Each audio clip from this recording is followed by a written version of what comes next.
इसलिए ससुराल में जाना तो राम से सीख लेना कैसे वहां करना। तुम्हारी सासू कुछ बोल दे, साली कुछ बोल दे, कोई टंटिंग कर दे, कोई मजाक कर दे, तो तुम मुस्कुरा देना राम की तरह, राम को याद कर लेना।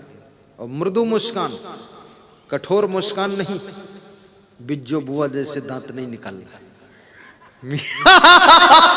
मीठी मुस्कान, मुस्कान में भी मीठी मुस्कान, कड़वी मुस्कान, तीखी मुस्कान, कठोर मुस्कान, गदगद मुस्कान। अरे मुस्कान की भी अलग अलग क्वालिटी है, तुम देखो किस क्वालिटी में सेट करते हो अपने को। शीशा जब देखा करो तो उसमें थोड़ा सेटिंग बनाया करो।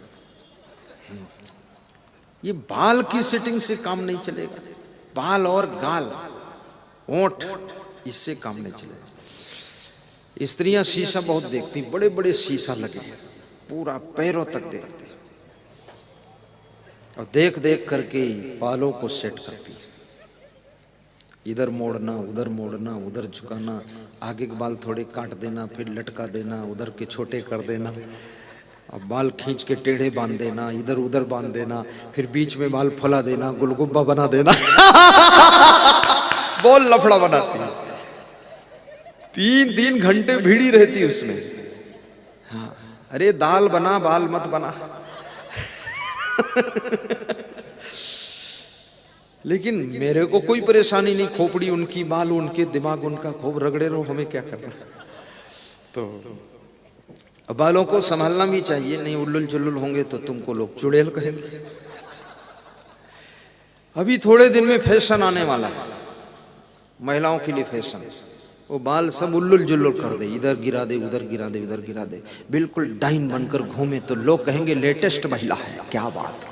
हाँ, ऐसा भी फैशन, पुरुषों में भी फैशन आ गया। पुरुष भी सोचता था मैं क्या करूं, इन्होंने तो बालों को इधर उधर घुमाना, मोड़ना, काटना, लटकाना, पटकाना, गुलगुब्बा बनाना शुरू कर दिया, मैं क्या करूं। तो पुरुषों में फैशन आया कि चारों तरफ काट देते, बिल्कुल बाईपास रोड निकालते हैं धौलपुर के चारों ओर, और खोपड़ी के बीच में थोड़े बार रखते, रुई जैसे उड़ रहे हैं, जय हो बजरंग बली, बीच में चौराहा। क्या मूर्खतम लोग फंसे हुए। मैं इसके बारे में बहुत सोचता रहता हूं, ये क्या लफड़ा है लोगों। फिर विचार ये करो आप, कोई भी हीरोइन हो, कोई हीरो हो, उसको मरने के बाद उसका नामो निशान खत्म हो जाता है। मीरा का नाम आज भी है, भक्ति किया था इसलिए। शिवरी का नाम आज भी है, भक्ति किया था। ध्रुव प्रहलाद का नाम आज भी भक्ति किया था इसलिए, और कबीर का नाम आज भी है, साधना किया था इसलिए, और तुलसी का नाम आज भी है, रामायण लिखा था इसलिए। याद रखना, अच्छा कर्म हमारे निशानों को सदैव यहाँ बना देता है, और ये फालतू की नाटक हीरो हीरोइन की तरह हमको मरते मरते ही निपटा देती है।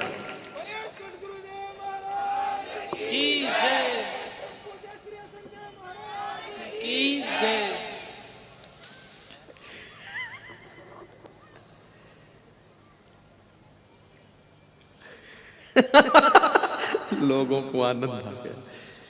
इतनी मेहनत, इतनी बुद्धि अगर उसमें लगाओ, पढ़ने में, बेटियों से मैं कहूंगा, शिक्षा में, एजुकेशन प्राप्त करने में, तो तुम कलेक्टर बनकर आओगे। और जिस समय धौलपुर की कलेक्टर बनकर आओगी और लिखा होगा श्रीमती सुषमा कलेक्टर, लोग कहेंगे रहने वाली डबरा की है, रहने वाली ग्वालियर की है। अरे हमारी ग्वालियर की एक बहन कलेक्टर हो गई। लोगों से तुम मिलो ना मिलो, उनका काम करो ना करो, लेकिन उनका फिर भी नाज होगा, गर्व होगा, गौरव होगा कि हमारे ग्वालियर की एक बेटी कलेक्टर है। क्या बात है, उसमें बुद्धि लगाई। तो शीशा देखो, देखना बुरा देखिए, और शीशा में एक ये चीज देखो, जब तुम शीशा देखते हो तो तुम उसमें थोड़ा मुस्कुरा देते हो। हर आदमी मुस्कुरा देता शीशा के समय, लेकिन शीशा के समय मुस्कुरा देते हो, अपनी पत्नी के सामने तुम गुस्सा कर देते हो। शीशा में भी गुस्सा करके देखो तुम्हारा मुंह किस मॉडल का बनता है। हाँ, फिर तुम धीरे धीरे गुस्सा करना छोड़ दो। शीशा में गुस्सा करके देखो, क्रोध कर कर देखो, मुक्का उठा कर देखो, माथा सिकोड़ कर देखो, नाक भिनभिना कर देखो, क्या मॉडल। तुम अपने आप 80% सुधर जाओगे। लेकिन देखो तो शीशा में तुम झूठ मूठ मुस्कुराते हो, तुम समझ गए मैं सुन।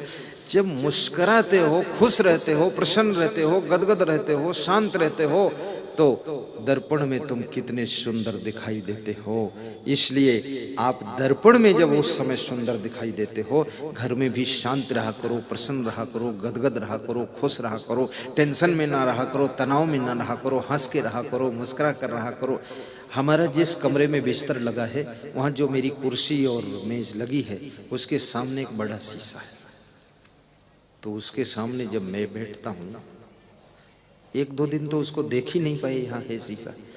कल नजर पड़ी तो मैंने देखा, अरे इधर।